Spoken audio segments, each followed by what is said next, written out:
In New Haven, Connecticut, locked away in the Beinecke Rare Book Library is the Voynich Manuscript, one of the strangest books in the world. 240 pages of looping, undecipherable script, bizarre plants that don't exist, a naked woman bathing in green pools connected by pipes. For over 500 years, codebreakers, spies, and even the FBI have tried to solve it. Nobody, to this day, has cracked it. And sitting right here in New England. I'm Sean.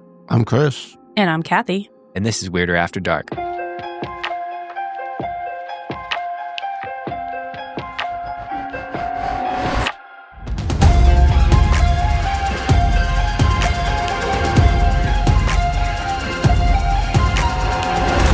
So far, we've done episodes. We have some on witches, artifacts. We have murders, vampires. We've gone into ghost stories. Curses. Mm-hmm. What is your favorite type of New England legend and lore? Like, if you had to pick one genre inside of this genre, what would you choose? Paranormal. Yeah, you'd go ghosts. Yeah, I'd go paranormal, that vibe. Okay. See, I like the curses. I think they're interesting. They've got a lot of lore, a lot of local legend, a lot of retelling of stories, and you can kind of start to trace them back. Those ones really get me excited, and those are the ones that I really like digging into. I feel like for me, I love any type of story that has like concrete, tangible, and physical background to it. So I start thinking of like the Lake Winnipesaukee Mystery Stone. I just found like so alluring that we can physically go and see this like misplaced artifact that we know nothing about. I think that is just so cool when there's actual things you can touch. That gets me kind of pumped up and excited. The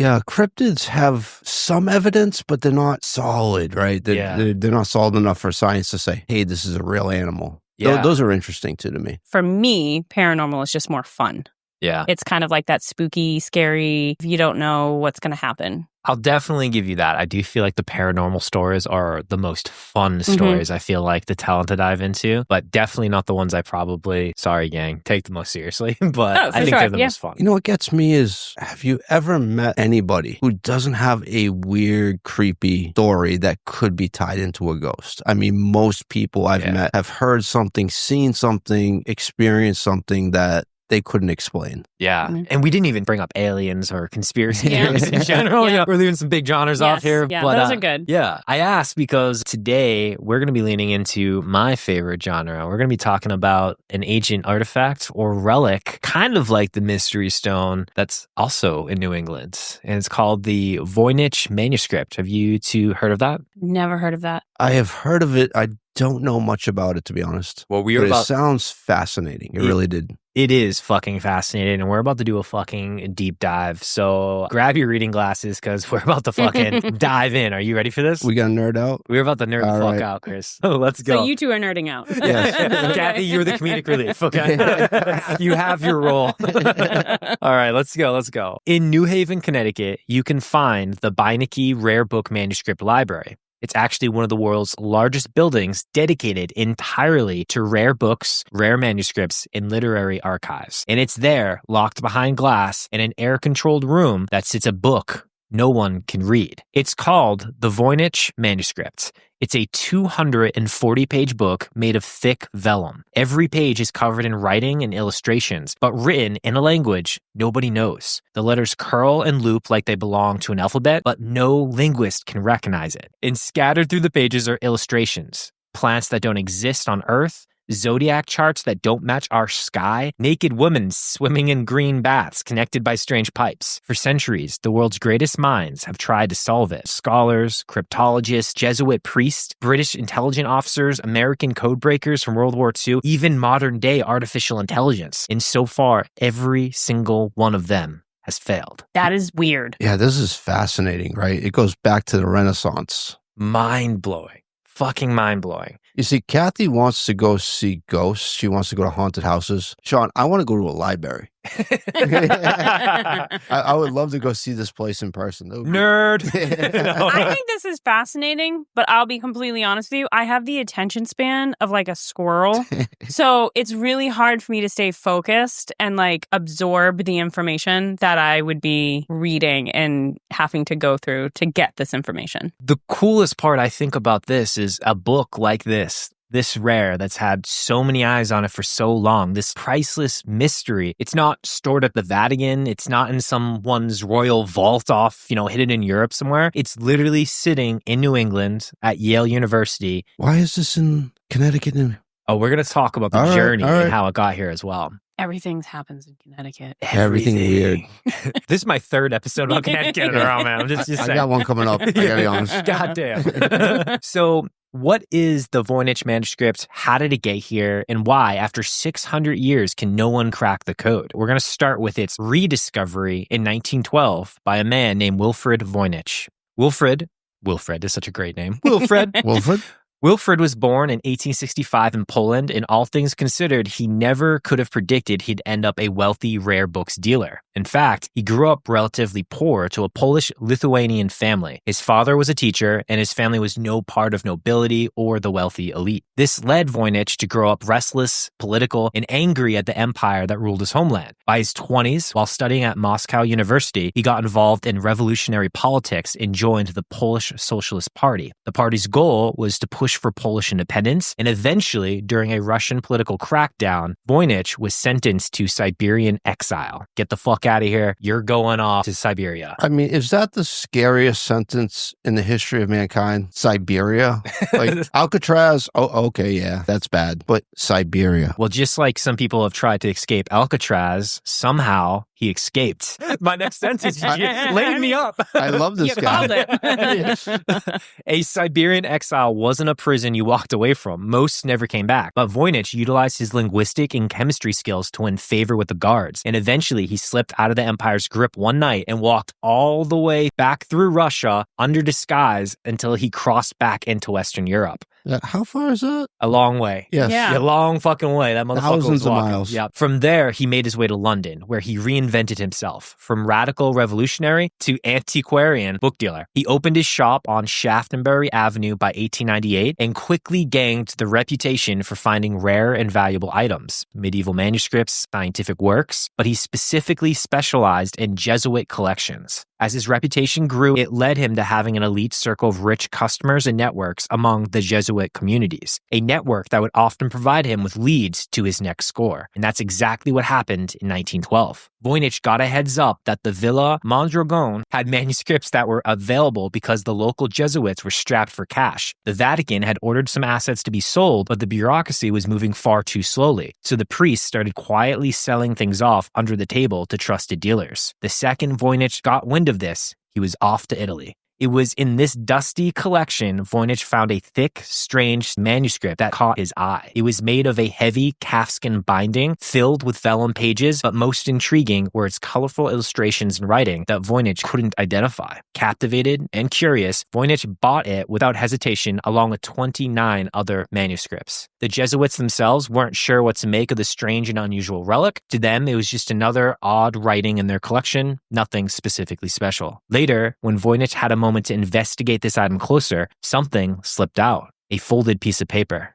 A letter. As you're telling the story, I'm almost envisioning this is some sort of a plot that involves Merlin and King Arthur and magic and... Well, hold your hat, Kathy. We might be going down there. Yeah, you know what? It's from the same era. Yeah. That's what I'm envisioning. And then there's a hidden note. And this guy, by the way, what a fucking badass. Yeah, he gets sent to Siberia, which is a death sentence, breaks out, finds his way across the entire country, reinvents himself, and now he's throwing around books in high society. This guy's pretty badass. And then the perfect elements are all kind of coming together to create the stories. Well, let's dive back in and let's see where it goes. You might be pleasantly surprised, Kathy. Oh, I'm excited. This letter that fell out, it was dated 1665. And it was written by Johannes Marcus Marchi, the head of the Charles University in Prague. And it was addressed to Athanasius Kircher, the Jesuit scholar in Rome who claimed he could read Egyptian hieroglyphs. The letter begged Kircher to decipher the manuscript. The letter also made a few shocking claims about the manuscript's history. It claimed the book had once belonged to Emperor Rudolph II of the Holy Roman Empire, who paid 600 ducats for it, believing it was the work of Roger Bacon. At that time, sending it to Kircher would have seemed like a sure thing. Kircher was Europe's celebrity codebreaker. He'd built his reputation that he alone was about to unlock the ancient secrets of the pyramids. He positioned himself as the man who could crack anything: manuscripts, symbols, codes, angelic alphabets. But the strange twist: Kircher is kind of a controversial man in history. His translations of the Egyptian hieroglyphs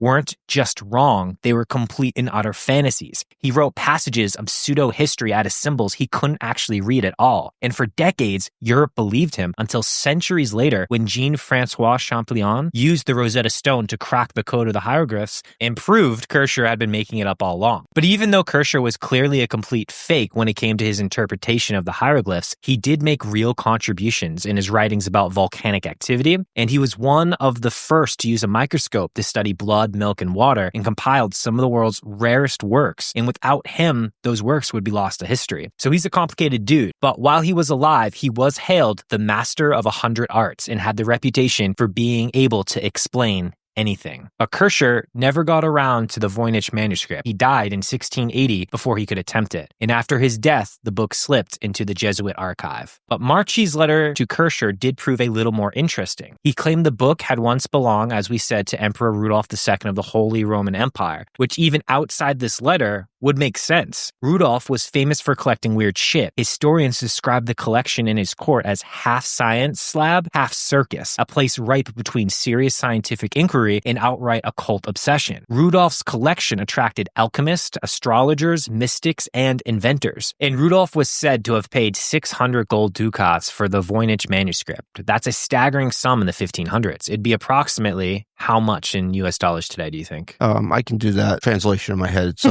It's 647,000. Okay, 647,000. I'm going to say 2,400. 2,400? Well, that'd be about $125,000 in today's money. So not the amount of money you're going to throw around on something that you don't think is legit, right? But why would Emperor Rudolf II spend so much money on something he couldn't read? How could he know how expensive it was or how much it would be worth? Well, Rudolf allegedly believed it was written by Roger Bacon, the 13th century English scientist, philosopher, and alchemist. And again, a belief that actually made sense in Rudolf's time. See, Roger Bacon's reputation was also a complicated one. On one hand, he was a brilliant scholar, studying optics, astronomy, alchemy, medicine. On the other, he was viewed as a heretic dabbling in forbidden arts. In an age where certain kinds of science looked a lot like sorcery, men like Bacon had to go through extra steps to cover up the work that they were doing and hide it behind the shadows. I love this. Yeah.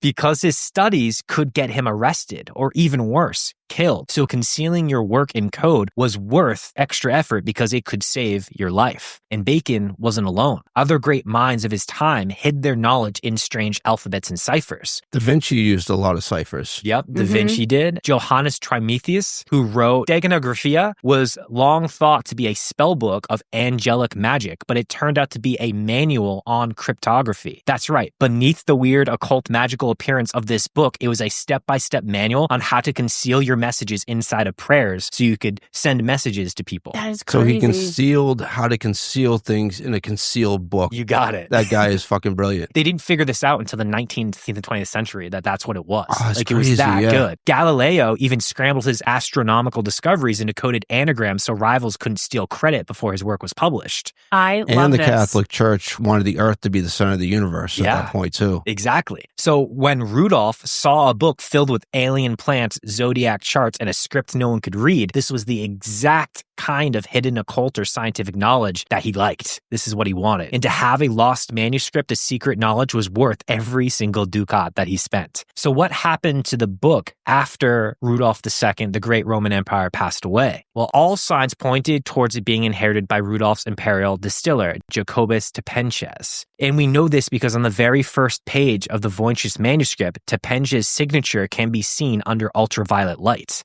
After Tepenches' death, the manuscript made its way into the hands of a man named George Berish, an alchemist in Prague. Berish spent years trying to decode the manuscript, only to pass it on to Johannes Marcus Marchi, the writer of our famous letter. Then Marchi sent that manuscript off to Athanasius Kircher, the guy who thought he could solve everything with the Egyptian pyramids. Well, he never even ended up touching the manuscript. So then that leaves us with what happened to the manuscript after Kircher passed away. Kircher's works and manuscripts stay within the Jesuits' order archives in Rome at the Collegio Romano for about 200 years, where it disappears into history until it's then rediscovered in the Jesuit Villa Mondragon by Wilfrid Voynich. Dude, did you ever watch Discovery of Witches? It's a series. It's based on a book. It involves like witches, vampires, demons. It's all about this witch who goes to like Oxford and she calls up a book and it's basically the book of life. No one can find it. Like nobody can decipher it. That's what I'm being pulled to, that like it's holding a secret and it's hidden for a specific reason to like protect whoever it's about. I can't wait to get into this more. Yeah. So if this was one of Bacon's lost works of art, all he had to do was prove it.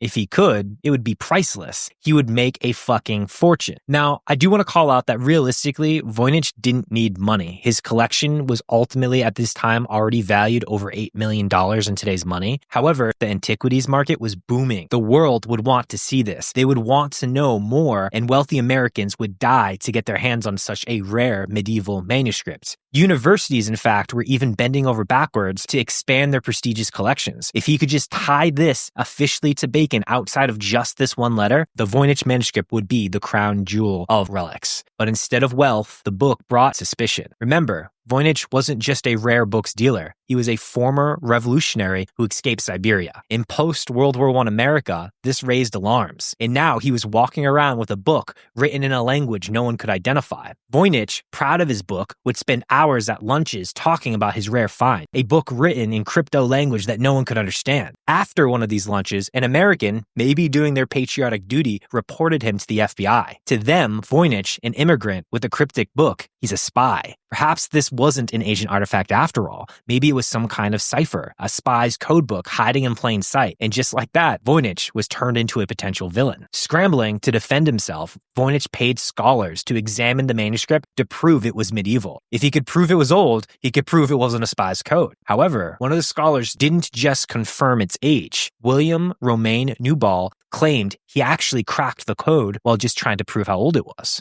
Newbold believed the letters inside the manuscript weren't just letters, but each stroke hid a microscopic symbol. Under a magnifying glass, he said he saw tiny marks inside each loop and line, and he declared the book contained a set code hidden in every single letter. And he claimed those codes revealed discoveries centuries ahead of their time, including descriptions of microscopic life. And for that moment, Voynich wasn't just off the hook with the FBI. It looked as if the manuscript secrets were finally solved. Newspapers splashed headlines, academics debated, and Voynich's reputation soared. The great mystery had finally been cracked. But then Newbold's theory collapsed. Those microscopic symbols were nothing but cracks in the ink, illusions of age. His solution was just a complete fantasy. And I found that like absolutely crazy. So this guy has like a microscope and he's looking at these letters and he's seeing apparently cracks in the letters. And he apparently thinks that he finds some type of code in there some kind of that pattern, allows him that he can decipher. That's fascinating, right? Yeah. How the human mind works. We want to see patterns where there's none. Yeah, it was like he found what he was looking for.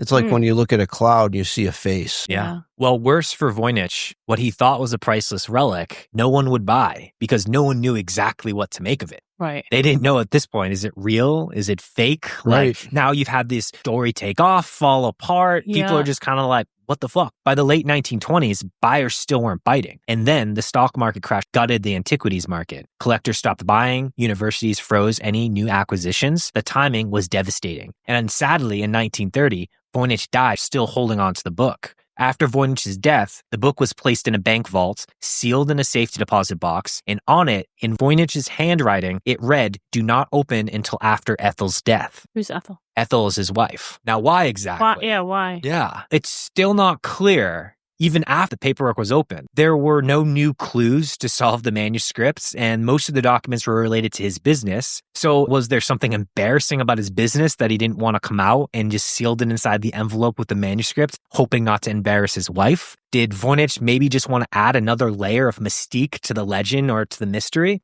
To this day, even after reading everyone, people still aren't sure exactly why we did this. Maybe she thought it was something bad. maybe she had like a negative look at the book and kind of was like, get rid of it. I don't want you to have it. Well, she did take the book and continue to try to solve it. Following up her husband. So but she never read the letters that was inside of it. That's fascinating. Why? Yeah. Yeah. So why wouldn't she open it? Upon mystery here, right? Yeah. So my question for Kathy and Chris and gang is, if you inherited something and it said, don't open this up until you die, do you open that fucking letter? Yeah. You fucking right to open that letter, right? Like, dude, you're dead. Like, the person who gave it to me is dead. Like, Body doesn't even have to be in the ground. I want to know what's in that letter. Yeah. I don't know. Voynich's widow, Ethel, she inherited the book and this letter. She guarded the book fiercely. She did show it to some scholars, but she never sold it. After Ethel's death, her and Wilfred's longtime business partner, Anne Nill, inherited it and ended up cutting a deal to sell it to Hans Peter Cross, a rare book dealer in 1961. Cross bought it for $24,000, which is approximately $250,000 today. And the deal was that if Cross sold the manuscript, Anne's estate would get half the profits. But Anne died in 1960 and Cross couldn't sell it. He priced it at $160,000 while he was alive trying to sell it, which is approximately $1.5 million in today's money. And no one wanted it. The reputation was strange. There was no way of validating if it was even a real artifact.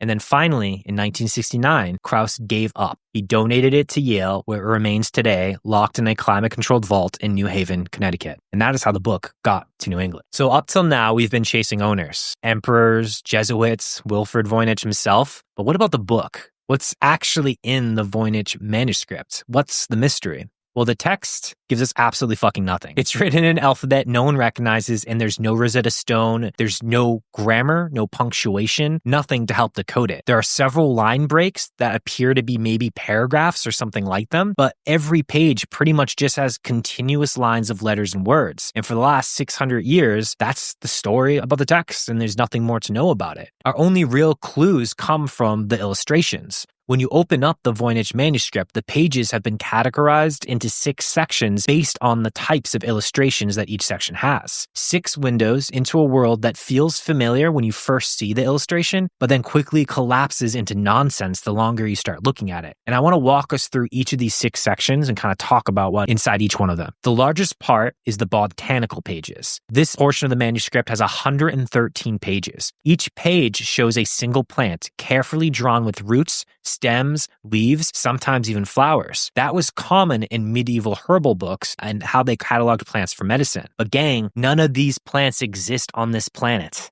None of them cleanly match a real fucking plant that has ever existed. What? Yeah, this is getting even stranger, right? Yeah, some look suggestingly familiar, like a daisy, but with twisted leaves that spiral into complete nonsense. Trees that look like hybrids of one species merged completely with another. Botanists have spent literal centuries trying to match these drawings to real flora. Some argue they're distorted versions of actual plants. It's like a botany textbook from a parallel universe. That's what I was just thinking. It's so strange. That's what I was just thinking. It's so strange. So no one knows if these are lost or exotic species, or if the scribes just sucked at drawing, or are they completely made up? Yeah, I was going to say, or is it just the book of a madman? Yeah. Like someone just going off on, I mean, I don't know.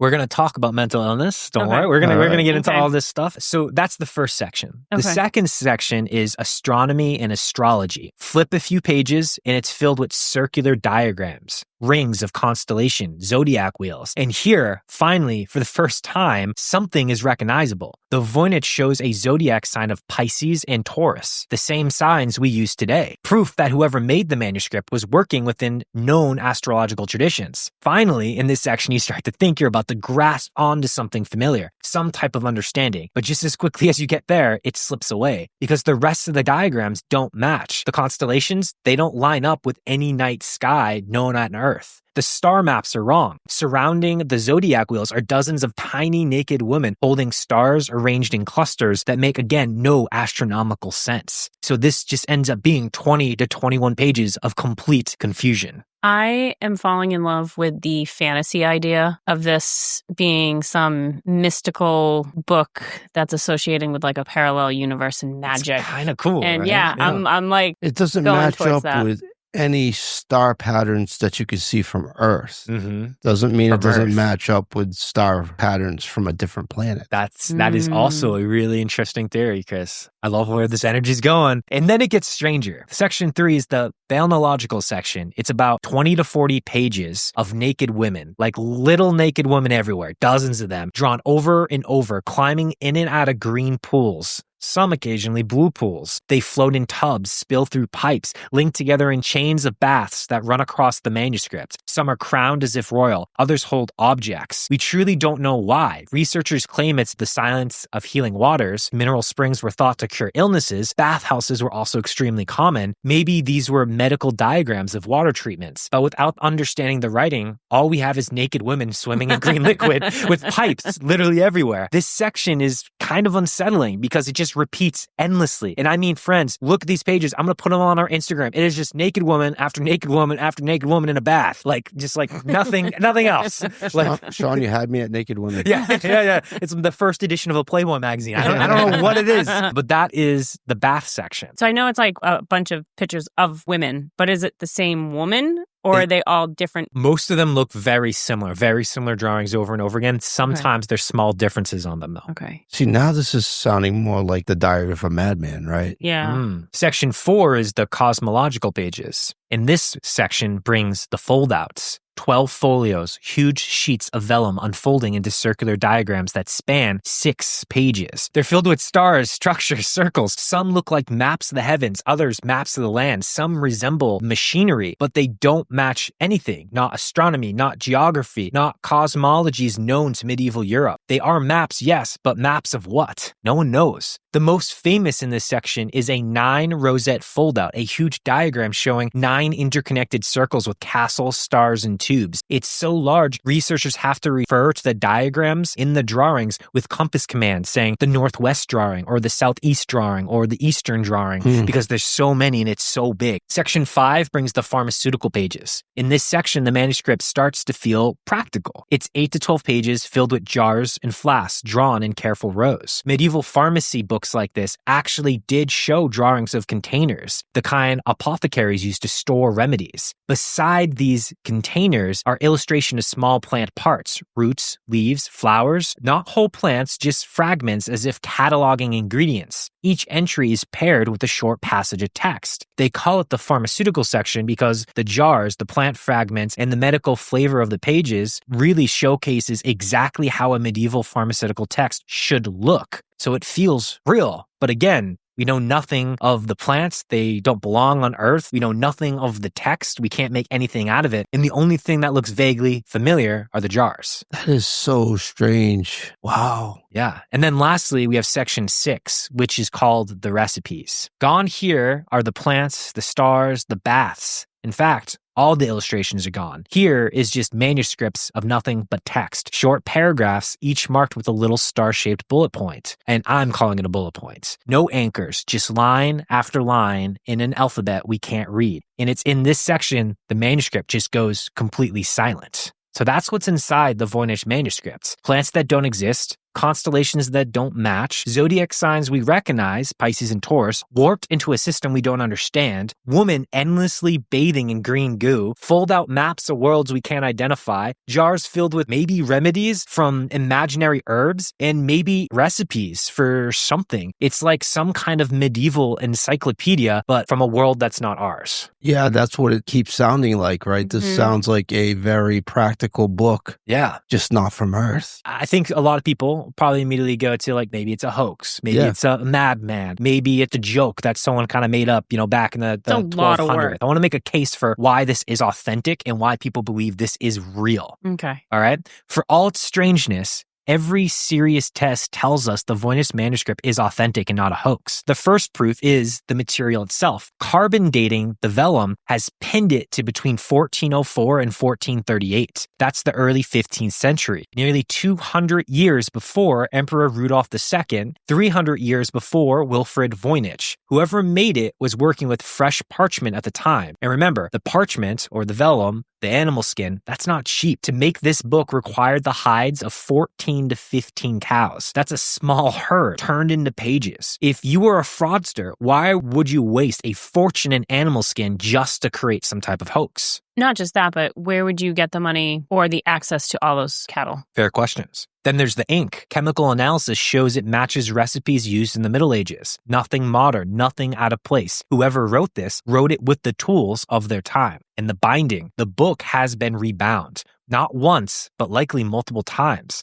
That suggests that it was used, handled, circulated. People cared enough about this manuscript to repair it, to keep it together, to not let it fall apart, even when pages were lost. Historians and researchers who have looked at the manuscript believe it's missing pages and might have accidentally been put back together in the wrong order at some point. We can tell this because in the top right of the manuscript, sometime long after its creation, someone wrote page numbers along the top right-hand side, and the pages are not all in the correct order, and some page numbers are completely missing. When looking at the handwriting, the letters and the words, something starts to be noticed. The book consists of 240 pages with no major corrections. For medieval scribes, mistakes were inevitable. You'd find smudges, crossouts, ink blots. Not here. Not in the Voynich Manuscript. The script flows flawless, page after page. People suggest that perhaps the mistakes were scraped off the pages, which was a process used in the medieval time, but inspection of the vellum shows no signs of that. So just 240 pages of near perfection. Wow. And yet, even with the perfection, medieval scholar and handwriting analyst Lisa Fagan-Davis has identified there were multiple scribes. She identified 5 different hands, each distinct,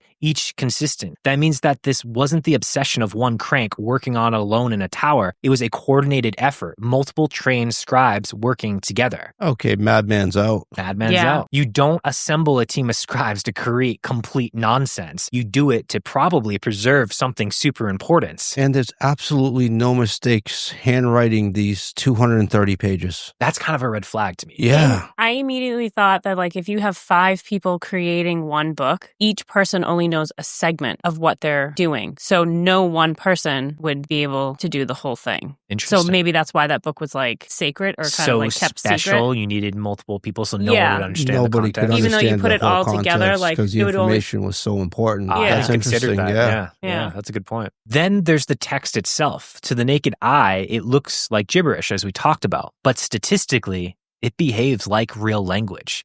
The language that people refer to as Voynichese follows Zipf's law, a mathematical pattern found in every natural language, where common words appear frequently and rare words appear less so, in predictable ratios. Gibberish doesn't do that. Hoaxes don't do that. Only real languages do that. The Voynich Manuscript, it follows that law. So it's like the and Yeah, a, all these on. connecting words or common words are used in the right ratios. Yep. Which means somebody went through a lot of work to create a hoax. Yeah. Or this is a real language that we can't decode. It gets weirder, guys. It gets fucking It weirder. can't get any weirder than that. It does. The Voynich Manuscript also seems to have grammar-like rules. And I'm not talking commas or periods. None of that exists. But certain letters only appear at the beginning of certain words. Others only at the end of words. The words aren't random either. They change by the sections. Words in the botanical pages don't appear in the astronomical pages. It's like specialized vocabulary, the way a doctor uses words you don't find in a cookbook. Dude. Yeah, this is an actual language then. They're going to great lengths to disprove it as a hoax and they can't find it. Yeah, it definitely sounds that way. So it's definitely from the time period. Yep. And it's definitely a language. But none of the pictures are of anything from Earth. our world. Yeah. I'm thinking parallel universe, magic. It's getting wizards. fucking weird, isn't it? It's so weird, dude. With all of these patterns and facts pointing towards a real language like you all are talking about, the best codebreakers in history couldn't solve it. During World War II, American and British cryptologists who cracked the Nazi Enigma machine took their attempt at the Voynich Manuscript and failed. And even when they walked away, over a year later, they were convinced it was real. One of them, William Friedman, the man considered the greatest codebreaker in the 20th century, spent decades on it. But in the end, he said it bore the unmistakable hallmarks of a real language, maybe a lost one. And maybe one piece of evidence that leads more credibility, a similar artifact from a similar time period actually exists. I want to tell you all about it real quick. Have either of you heard of the Codex Gigas? Yes, absolutely.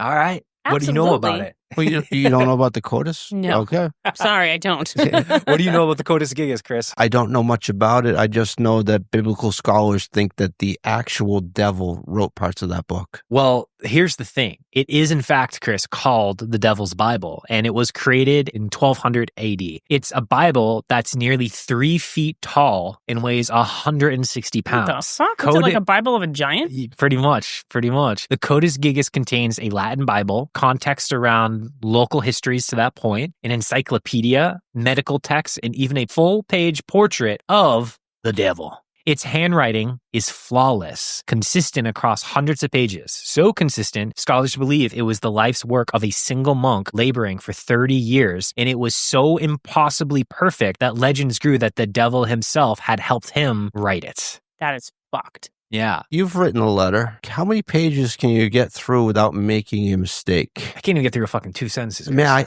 I don't think I could get through an entire sentence without misspelling something or, starting and hesitating. Yeah. To do that through an entire book, that's crazy. If the book is 3 feet tall, how big is the handwriting? Is it like normal human size handwriting? Well, I think the whole is it book only has a couple hundred pages. And to that point, it has a whole entire Bible, an encyclopedia, medical text. So I think it's like normal size handwriting. Yeah. I'm just wondering, did they do big font? They did it sometimes. No. It does have the medieval big font at some points too. So yeah, it does. Definitely. And there's a couple images and stuff inside there, like the devil. Like the devil. But obviously the devil didn't help write this. The reason the whole devil comes in is to the point that they're just like, how did someone write this so perfectly? It's one person's handwriting for 30 years. So he must have made a deal with the devil to do this. And not just that, but my handwriting is very different from when I was in high school versus what it is now. That's a really great point. I actually watched a video on the Codex Gigas, and that was actually brought up that how if you're tired, your handwriting changes. Year by year, your handwriting can change. How did this one person make it so consistent for their entire life? And again, that's part of what feeds into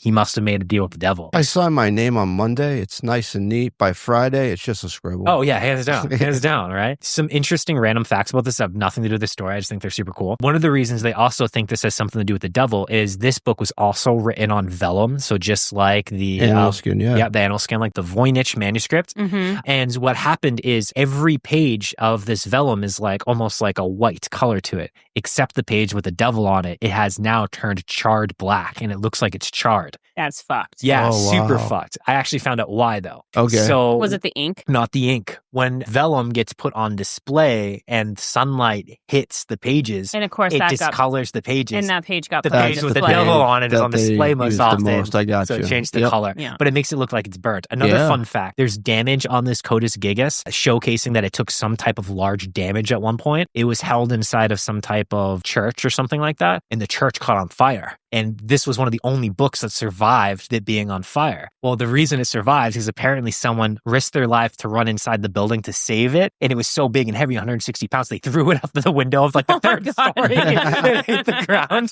And that's what caused the damage. Oh, come on. What a great story, though. Yeah, this is the only book that survived this fire? Yeah. Adds even more to it. To the devil stuff, yeah. But you also got to think, if something's on fire, you're going to go for the most valuable thing inside the building, right? Throw it out the window. 180 pounds. I mean, that poor monk's trying to throw it out the window. Yeah. Were there similar words in this book? I know you said this you're one, talking about... there's no decoding needed for this one. Oh, okay. So they've 100% got this one. Okay. But there is something else interesting about this book that we haven't talked about. Who do you think ended up owning the Codus Gigas? Ooh, the Ethan or Ethel? Oh, that'd be weird. No. Emperor Rudolph II, the same man who bought the Voynich Manuscript, also owned the Codus Gigas. So maybe the Voynich Manuscript isn't an outlier at all. Maybe it's part of some type of tradition, obsessive, flawless manuscripts that look impossible but are in fact very real. The vellum is real, the ink is real, the binding is real, the handwriting behaves like a language, it was written by multiple trained scribes, it follows mathematical laws of language, then the greatest cryptographers in history concluded it was authentic. If the Voynich Manuscript is a hoax, then it is the most elaborate, expensive hoax ever attempted. It's the greatest. It's the greatest. Even if it is, this is the greatest hoax ever. But if it's not a hoax, then it's one of the only surviving traces of a lost system of knowledge, a language, a science, a worldview that existed in the 1400s and that has since disappeared. And for all the indicators pointing towards this being real, there are a few cracks. Do we want to talk about them? Yeah. All right. With the text At one point, there is one word that gets repeated 5 times in a row. In what context would you ever have the same word 5 times in a row? I actually came with a couple examples. Sean, that's really, really, really, really strange. Yeah, that was one of my examples. Except I said maybe a love letter. I really, really, really, really love you. Or maybe it was fuck. I'm sick of writing this. I don't know. Those are a couple ideas I had. Another crack in the story. Remember the Johannes Marchi letter, the one Voynich found in the manuscript that outlines the history of the book? Mm-hmm. This letter never actually names the book. We assume it refers to the Voynich manuscript because it was tucked inside. The letter could have belonged to another book entirely. The entire chain of ownership, Rudolph, Bacon, 600 ducats, that is all resting on an assumption that this letter belongs to this book and was written about this. That's a pretty good assumption. It was in the book. It makes sense. How often do you use a random letter as like a bookmark? Okay. I do it all the time. Random pieces of paper I use all the time as bookmarks. A random artifact from history as a bookmark? But to you, that's an artifact to someone in 500 years. To you, it's just a random fucking letter that someone of your friends wrote you. Oh, I didn't think of that. That makes sense. Yeah. So I don't know. When you start thinking, I'm like, I don't know. I don't know about this. Then there's the illustrations, right? The plants don't match Earth. The stars don't match your sky. The zodiac wheels are wrong. What if the reason they look strange is because they were never meant to represent anything? Then the perfection, 240 pages with no corrections. Real scribes make mistakes. Real languages evolve. But a hoax carefully crafted could be flawless. Lastly, remember how Lisa Fagan Davis identified that there were at least 5 different hands who wrote the manuscript? Yes. Mm-hmm. Well, inside those hands, Lisa also hypothesizes that there are at least 2 different languages. Now, these languages could be different dialects of the same language. Think of regionally in the United States, how people from different areas might talk slightly different. Mm-hmm. That could potentially account for it, but still strange. There'd be 2 different languages. Well,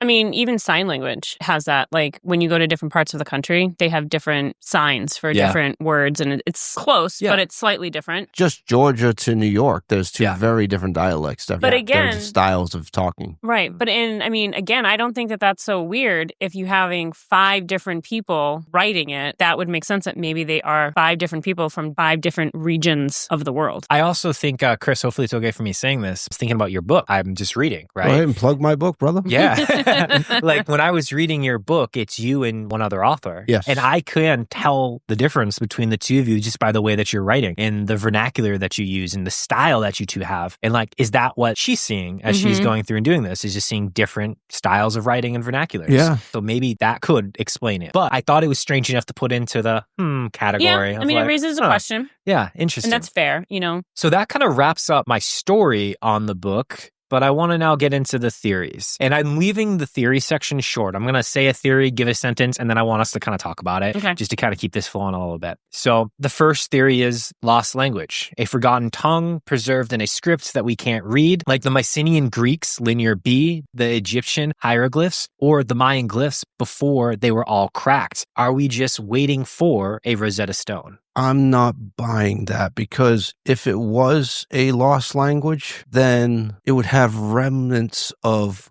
modern language. Like you read old scripts and it has some words, some letters you recognize and some that you don't. I'm thinking of like the Vikings.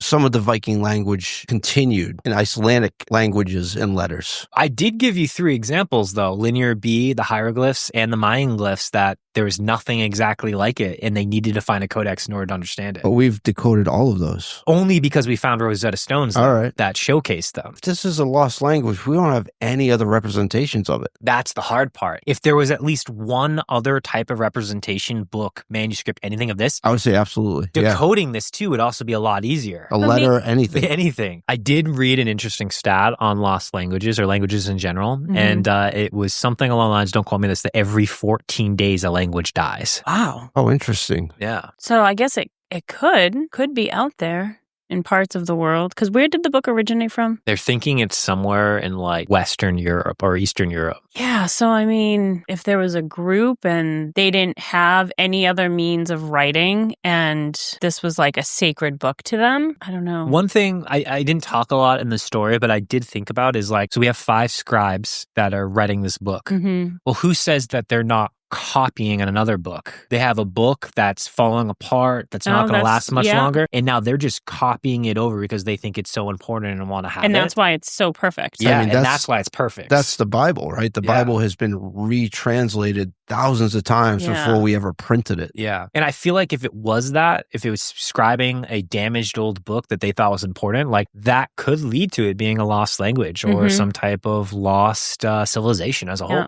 So the original book's much older. Could be. Yeah. And maybe only the elite were able to read and write. Yeah. And they were passing it on through word of mouth. And that's the hard part too with history, right? Think of like libraries are such a beautiful gift to the world, but they're also dangerous, especially in like the olden times. Think of like the Library of Alexandria that had like all of the ancient manuscripts and materials in Egypt and then burnt to the ground, and all of that is now lost to time. Yeah. Like it's so sad when you think about history and when like during like Nazi regime and they just burnt so much of history and parts of people's culture we'll never have back. Well, Christianity during the Crusades burnt so much history and culture and destroyed so much work. Yeah. Even think something simple of like the 7 ancient wonders of the world, right? One, I think Colossus fell due to earthquakes, but most of the other ones are just burnt down in wars or takeovers by their civilizations gone, minus the pyramids. Well, I'm going to keep this moving just because we have a bunch of them left. The next one I have here is it some type of medieval scientific manual that was coded?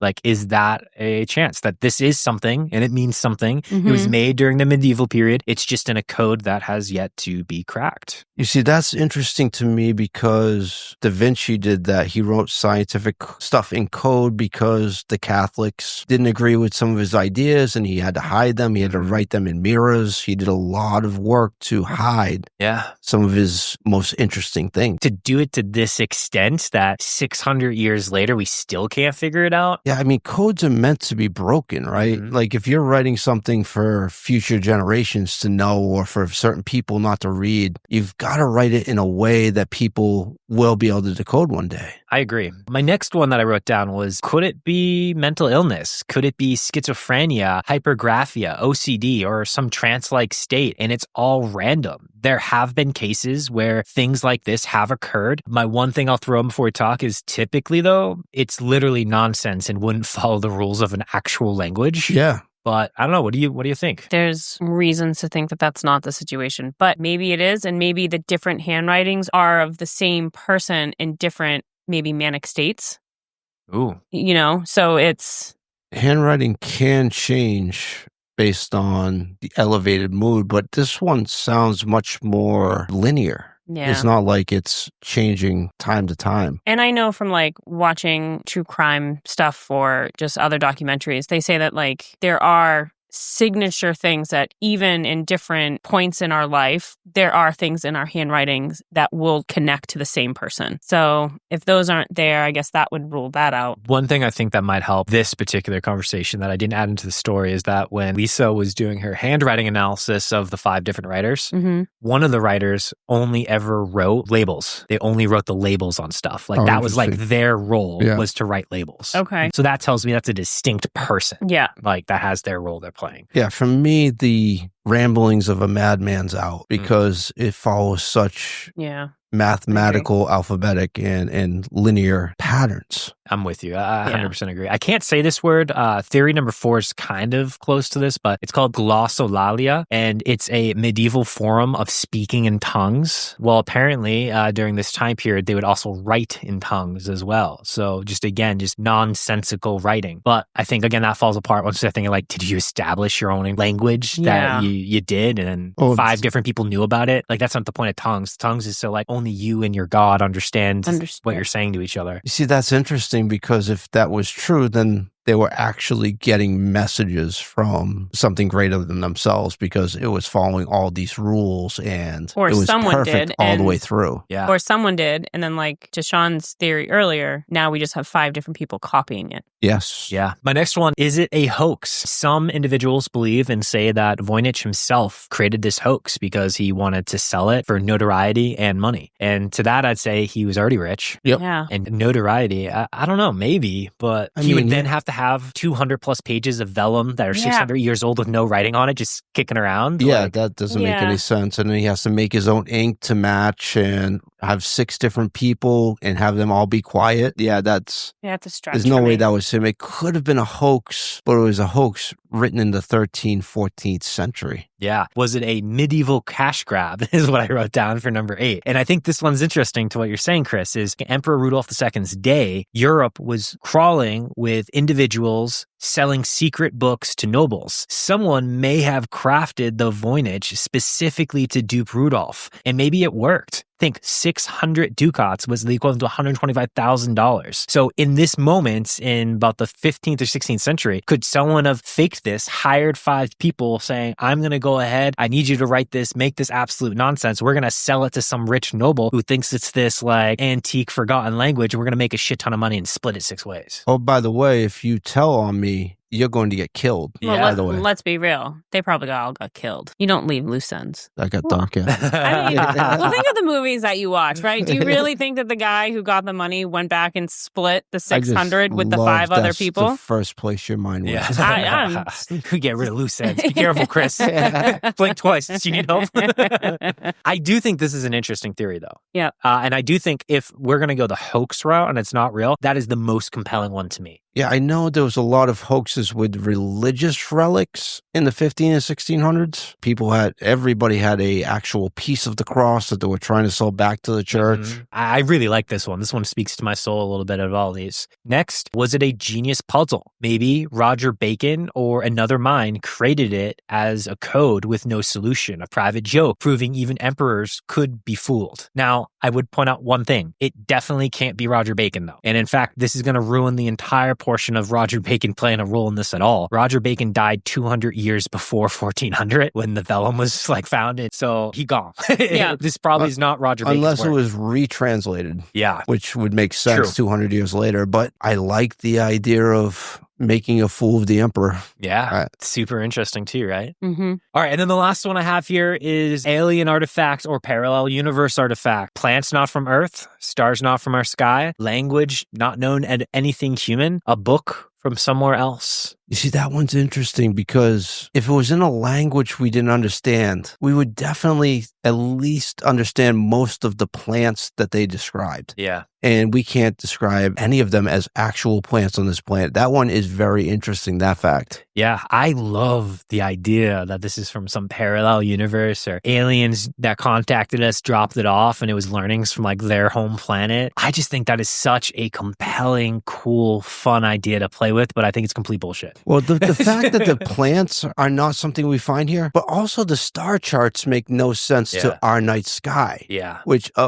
they went to great lengths to pretend like they were from a different planet. Yeah. In the 1400s, where that idea was even floated. It really, really makes me think of like a Merlin type person, right? Like, I have knowledge, I have wisdom, I have gifts, I can tell you the future, right? Like, those people existed for royalty. Maybe that was the whole idea. Maybe that was the story that was sort of being sold, was that this book holds the secrets of a parallel universe. So there's similarities because we can't identify the plants, but you said that there were some similarities, right? Yeah.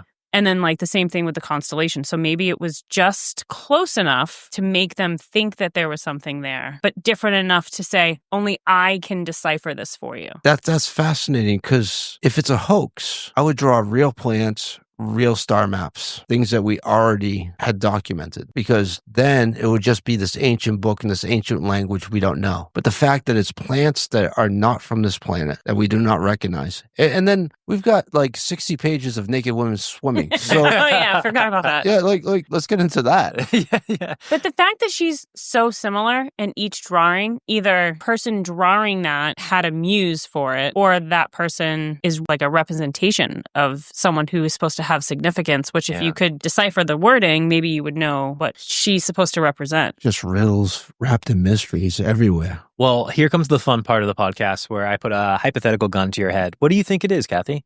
I want to believe that it is a hidden language of something. Maybe there was magic and sorcery because I think that's just fantastical, right? But it's so fantastical, I just don't think it's real. And I think probably most likely it was some sort of a hoax to fool the emperor, to get money, or to get clout with the emperor. All right, we got a hoax. Chris. Fuck. This one's really tough because I want to say it's a masterful work of fiction, but to what point, right? Kathy makes a good point to it. Is it to sell it to an emperor and to make some cash? But why would you use plants and star charts that have nothing to do with our planet? You would think they would match up. So if I have to pick one, I've got to say this is a work of fiction created by somebody incredibly brilliant. I hate doing this because I also want to believe. I think this is such a fascinating story. It literally pulled me in, and for the last 2 days, I've been living and breathing nothing but this story, and I find it so fascinating. And I do think when you take all of the facts of everything that's put together, I do think there are more indicators pointing towards this being real. Like, right? I think of like the best code breakers in the world going and saying, this looks real. Yes. I just can't do this. This is a real language. I then start to fall apart with the plants. It's the plants and the celestial stuff that really take that from real to fake for me. And it could say, why would you use something that's not real if you're trying to do a hoax? Well, if you want it to be a lost language from some lost civilization to make it look it's rich, maybe you're just going to be like, hey, Kathy, here's a pen and pencil. Go draw some plants. Yeah. Like, I don't care what they look like. I'm already even talking myself out of my theory, because even if you were going to use it to get clout or to get money from the emperor to get some sort of a standing, wouldn't you need to be able to back it up somehow? Like, but yet they're going to the emperor and they're saying, but if you say, hey, this is a lost civilization, no one knows, you don't need to back shit up. That's the beauty behind it, right? Yeah, like, that's the grift. It's the only thing that exists like this. And I was able to bring it to you. Yes, and if you're going specifically, let's say Rudolph was the owner of this book at one point in time, because all we have is the letter pointing to it, and he owns all these rare artifacts, and that's his gig, he might just throw money at something if he doesn't know if it's real, right? Just because he wants it in his collection. He doesn't want anyone else having the chance of getting that. How grift worthy is that? And I hate saying it because I want to believe, but I'm going grift. I keep talking myself in and out of my own fucking theory. Me so too. It's I keep going back and truly forth. a mystery. Yeah. I hope they prove me wrong, though, and I am here for it. Someone solve this shit. Let me laugh at myself in 5-10 years and say that this was real. I would love that. I'd eat that up. All right, I'd happily be wrong. I'm going to buy the book. I'll get back to you next week. So I'll decode it for you. I know you said that it was being held at Yale. Is it on display? Is it? It's in like a secured. Yep, secured glass room with an environmental controlled atmosphere and stuff. They only let certain individuals even like look at and see it. Like even if you're like Yale rich millionaire that went to school there, they're not letting you just go what see if you have a podcast called Waiter After Dark? You think she'll let us in? Let's go. I'm calling Lisa. We're getting her on the pod. We're doing a follow-up episode. You only miss your shot if you don't take it. That's it. Well, Chris, Kathy, what a fucking banger. How fucking crazy. I hope you were captivated by this story as much as I was. Oh my God. Yeah, this was such a good story. Thank you for sharing. Is there a this. documentary on this? Plenty of them. Yeah. Plenty of it out there. Yeah. And gang, we hope you enjoyed it as well. And if you did, be sure to go check out our Instagram. That is at Weirder After Dark, where I'll be posting bazillions of pictures for you all of this book because we have PDFs of the book. They exist. It's real. And we'll make sure that you can get your eyes on it and you too can make a decision of, is this real? Is this hoax? What is it? And don't forget, we're also out there building communities. So if you have not yet, what the fuck you doing? Go to our Reddit page, go to our Facebook page, go to our Instagram page and come hang out with us. You can talk to us and other individuals who are enjoying this podcast just like you. And not only are there people out there enjoying this podcast just like you, there are people out there having some weird motherfucking New England experiences. So do you know where there is a book that needs a Rosetta Stone to decode it? Have you gotten mental illness and written on 240 pages and try to pull it off and grift someone with it? Because if you have, I want to hear that story. Go ahead and you can send that to thegang@weirderafterdark.com. And if there's no stories like that, just send your weird ghost stories, your alien stories, cryptid stories. And remember, the best thing that you can do to help us is wherever you are listening, drop a 5-star review and drop a badass comment on there telling us how much that you enjoy this podcast. It would mean the world. And remember, it always gets a little weirder after dark. Bye. Thank you, guys.